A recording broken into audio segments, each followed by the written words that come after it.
धारापूर्व English कैसे बोले। तो सबसे पहले अपन एक एग्जाम्पल है, एक वाक्य है वो देख रहे हैं, ठीक है जी, बिल्कुल। उसके बाद जो पैटर्न है वो अपन समझेंगे। तो एग्जाम्पल में कुछ यूँ दे सकता हूँ कि अपन बोलते हैं कि हम कह सकते हैं कि बिल्कुल समय नहीं है। क्या बोल सकते हैं? बिल्कुल समय नहीं है। तो इंग्लिश में बोलते हैं कि there is no time at all. क्या बोल सकते हैं? There is no time at all, मतलब कि बिल्कुल समय नहीं है। अब इसमें आपको है ना, मतलब जो टाइम वर्ड है वो आपको ठीक है रिप्लेस करना है, उसे आप देखिए चेंज करेंगे। और बाकी आपको एज इट बोलना है। क्या बोलना है? एज इट, कि जिसका मतलब ये होता है कि बिल्कुल नहीं है। क्या मतलब होता है? बिल्कुल नहीं है, या कह सकते हैं कि कोई नहीं है, ऐसा अपन कह सकते हैं, कोई नहीं मतलब। तो उस सेंस में बात नहीं कर रहे हैं कि कोई नहीं मतलब कोई व्यक्ति है उसकी बात नहीं कर रहे हैं। मतलब कई बार बोलते हैं ना कि मतलब कोई कहानी नहीं है, कोई रीज़न ही नहीं है, कोई वजह ही नहीं है, कह सकते हैं बिल्कुल। तो उस सेंस में अपन कह सकते हैं कोई मतलब कोई नहीं है, ऐसा अपन कह सकते हैं।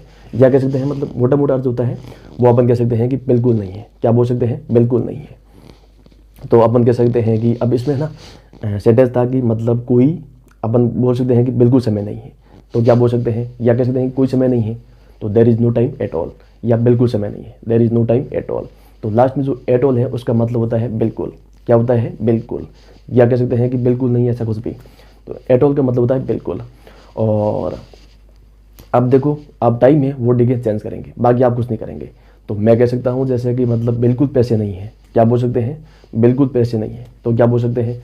There is no money at all. क्या बोल सकते हैं? There is no money at all, बिल्कुल पैसे नहीं है।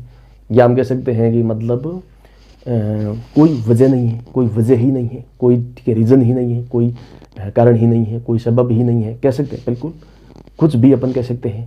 तो इसमें क्या है कि आपको है ना मतलब इंग्लिश में बोलना है there is no reason at all. क्या बोलना है? There is no reason at all, मतलब कि कोई कहानी नहीं है, कोई रीज़न ही नहीं है, कोई वजह ही नहीं है, कह सकते हैं बिल्कुल। और या अपन कह सकते हैं मतलब कि कई बार बोलते हैं कि बिल्कुल दूध नहीं है, कह सकते हैं बिल्कुल, बिल्कुल दूध नहीं है। तो अपन कई बार बोलते हैं there is no milk at all. क्या बोल सकते हैं? There is no milk at all, दूध बिल्कुल नहीं है, या बिल्कुल दूध नहीं है। और या हम कह सकते हैं कि मतलब कई बार बोलते हैं कि कोई जल्दी नहीं है, कह सकते हैं बिल्कुल। क्या बोल सकते हैं? कोई जल्दी ही नहीं है, कोई जल्दी नहीं है। तो आप कह सकते हैं कि there is no hurry at all. क्या बोल सकते हैं? There is no hurry at all. या अपन कह सकते हैं कि मतलब देयर इज़ नो टाइम। और या हम कह सकते हैं टाइम बोलते हैं ना, बिल्कुल। या अपन कह सकते हैं कि बिल्कुल ठीक है पानी नहीं है, ठीक है, बिल्कुल पानी नहीं है। तो आप कह सकते हैं there is no water at all. क्या बोल सकते हैं? There is no water at all, बिल्कुल पानी नहीं है। और या हम कह सकते हैं कि मतलब समय हो, समय तो हो गया सबसे पहले। और बाकी आप कुछ भी लगा सकते हैं कि बिल्कुल क्या नहीं है। आप कह सकते हैं कि कई बार बोलते हैं कि बिल्कुल समझ नहीं है, कह सकते हैं बिल्कुल, बिल्कुल ठीक है समझ नहीं है, या कोई समझ ही नहीं है। तो आप कह सकते हैं there is no understanding at all. क्या बोल सकते हैं? There is no understanding at all, कोई ठीक है मतलब बिल्कुल समझ नहीं है। और या हम कह सकते हैं कि कोई शर्म नहीं है, कोई मतलब कह सकते हैं बिल्कुल शर्म नहीं है। तो भी कह सकते हैं कि there is no same at all. क्या बोल सकते हैं? There is no same at all, मतलब कि कोई शर्म नहीं है, कोई मतलब कह सकते हैं बिल्कुल शर्म नहीं है, ऐसा भी बोल सकते हैं। और या हम कई बार बोलते हैं कि देयर इज़ मतलब नो, हाँ अपन कह सकते हैं कि कोई शक नहीं है, कह सकते हैं बिल्कुल, बिल्कुल शक नहीं है। तो अपन बोल सकते हैं there is no doubt at all. क्या बोल सकते हैं? There is no doubt at all, कोई शक नहीं है, कोई मतलब यूँ कुछ नहीं है। या अपन कई बार बोलते हैं कि बिल्कुल ठीक है गलतफहमी नहीं है, कह सकते हैं बिल्कुल कोई गलतफहमी नहीं है। तो अपन कह सकते हैं कि देयर इज़ नो, क्या बोल सकते हैं? There is no misunderstanding at all, कह सकते हैं बिल्कुल कि कोई गलतफहमी नहीं है, ऐसा अपन कह सकते हैं। या अपन कह सकते हैं कि मतलब जल्दी है, हो गया बिल्कुल। और बाकी अपन कह सकते हैं कि कोई कन्फ्यूज़न नहीं है, कह सकते हैं बिल्कुल। कन्फ्यूज़न कैसा? अपन कह सकते हैं कि कोई कन्फ्यूज़न नहीं है, मतलब कि कन्फ्यूज़न बिल्कुल नहीं है।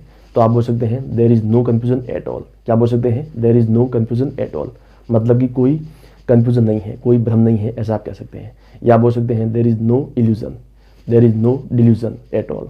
आप कुछ भी मतलब बोल सकते हैं, मोह माया या कुछ भी भ्रम वगैरह। और बाकी अपन कह सकते हैं कि बाकी क्या बोलते हैं, बाकी अपन कह सकते हैं मतलब कि देयर इज़ नो मतलब हाँ समझ भी कह सकते हैं, जैसे समझ है ना वो सेंस, कि कोई समझ नहीं है। तो आप कह सकते हैं there is no sense at all. क्या बोल सकते हैं? There is no sense at all, मतलब कि कोई समझ नहीं है। या अपन कई बार ऐसा बोलते हैं कॉमन सेंस, कि कोई कॉमन सेंस नहीं है। बिल्कुल कॉमन सेंस नहीं है, तो आप कह सकते हैं कि हिंदी में कह सकते हैं सामान्य विवेक। क्या बोलते हैं? सामान्य विवेक। तो इंग्लिश में कह सकते हैं there is no common sense at all. क्या बोल सकते हैं? There is no common sense at all, मतलब कि कोई कॉमन सेंस नहीं है, बिल्कुल कॉमन सेंस नहीं है, ऐसा हम कह सकते हैं। और या हम कह सकते हैं मतलब कि कोई जगह इज्जत नहीं है, बोलते हैं बिल्कुल बिल्कुल इज्जत नहीं है, बिल्कुल जगह यूँ कह सकते हैं रेपुटेशन नहीं है, कुछ भी आप कह सकते हैं, सम्मान नहीं है, आदर नहीं है। तो आप कह सकते हैं there is no respect I mean at all. क्या बोल सकते हैं? There is no respect at all, मतलब कि कोई इज्जत नहीं है, कोई कह सकते हैं कि सम्मान नहीं है, आदर नहीं है, ऐसा आप बोल सकते हैं। या अपन कई बार ऐसा बोल सकते हैं कि there is no reputation at all, कह सकते हैं बिल्कुल कोई इज्जत नहीं है, कोई प्रतिष्ठा नहीं है, ऐसा अपन कह सकते हैं। या हम कह सकते हैं सम्मान वगैरह, वो भी बोल सकते हैं। या लास्ट में इज्जत को बोलते हैं प्रेस्टीज, जो एकदम सटीक वर्ड है, एकदम कह सकता हूँ प्रीसाइज वर्ड है कि there is no prestige at all, मतलब कि कोई इज्जत नहीं है, ऐसा अपन कह सकते हैं, बिल्कुल इज्जत नहीं है। या अपन कह सकते हैं मतलब कि बिल्कुल एक बोल सकते हैं कि प्रेस्टीज, एक बोल सकते हैं रेपुटेशन, या कह सकते हैं मतलब रेस्पेक्ट, ये अपन कह सकते हैं। या अपन कह सकते हैं मतलब कि और क्या बोल सकते हैं कि कोई दुविधा नहीं है, कह सकते हैं बिल्कुल कोई दुविधा नहीं है। तो आप कह सकते हैं कि there is no dilemma at all.